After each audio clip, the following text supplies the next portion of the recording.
Hey, what's going on, everybody? It's Chris with InsideTheU. Just got done with Mario Cristobal's press conference today as he previewed the national championship game against #1 Indiana. Definitely check out the channel so you can see everything that he had to say. My biggest takeaway from the press conference was just the injury updates. You know, just how it looks for Miami getting ready for their preparations against the Hoosiers. And just a little bit of a note, Miami will be able to practice all week long leading up to the game here on campus. So he really said nothing has really changed in terms of their preparations, which is great to hear. You know, playing the home game there at Hard Rock Stadium, that's exactly what you want as they get ready for that game next Monday night. So just a little bit of an injury update. The biggest thing that came out of it in terms of the injuries was tight end Elijah Lofton, who exited the game against Ole Miss in the second quarter.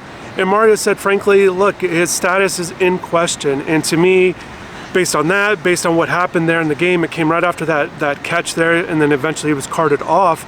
I don't expect Elijah to play in the game. And with that, what does it mean for Miami's tight end unit? What does it mean for the offense? And look, Elijah's not been a huge part of the offense, but he has been a factor. He's fourth on the team in receptions, fourth on the team in receiving yards. So he's out of the mix, but he has been all season long splitting time with Alex Bauman there.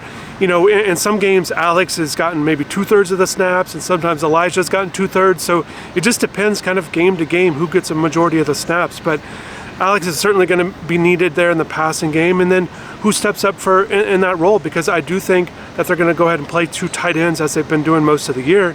And it's freshman Luka Gilbert, a 6'7" freshman there.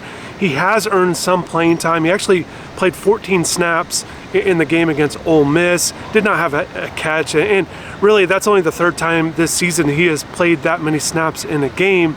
And he only has 2 catches on the year, both of them right at the beginning of the year back in September. But Luke is talented. He's 6'7". Again, he's someone that they think highly of for their future.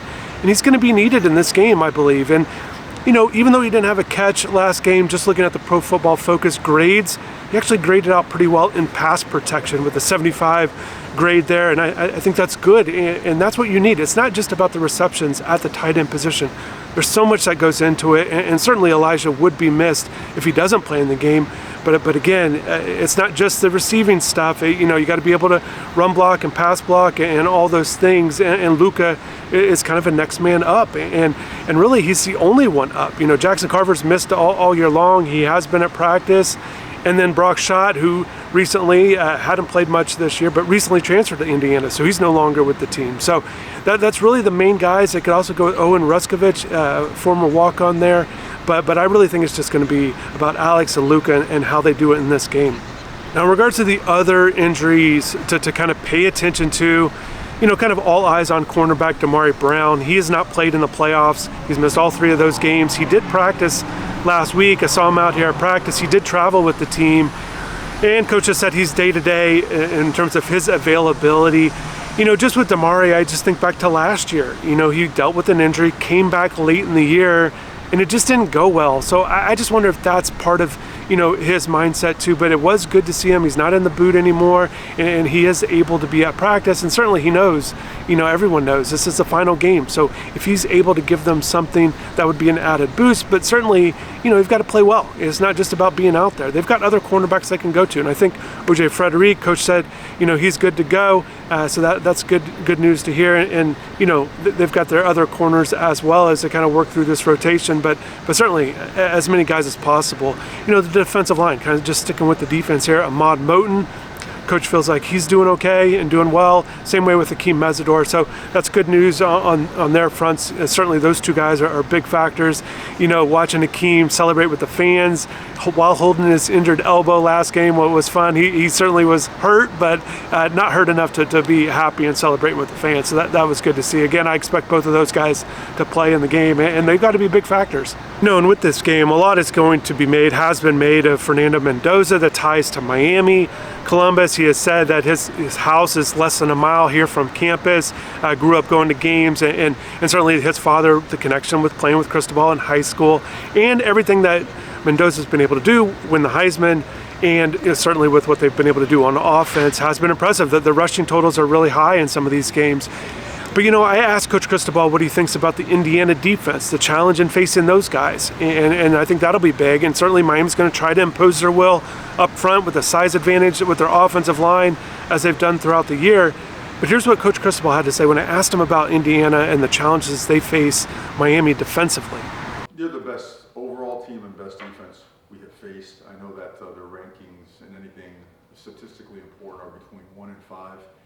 And it starts with this: they're really fast, physical, explosive, talented, and smart. They play with a lot of physicality, a lot of violence.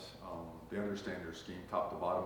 They make it very challenging, and I'll tell you why. They're multiple up front, they're multiple on the back end. And so the way that they understand what you're doing so well, they set up and line up in a manner where they challenge your IDs. You know, they've done a great job confusing opponent offensive lines with how they line up and how they bluff and disguise what they're doing, not only in the front seven, but on the back end. That's a challenge for them. And you got to understand, these guys, they played a lot of games together.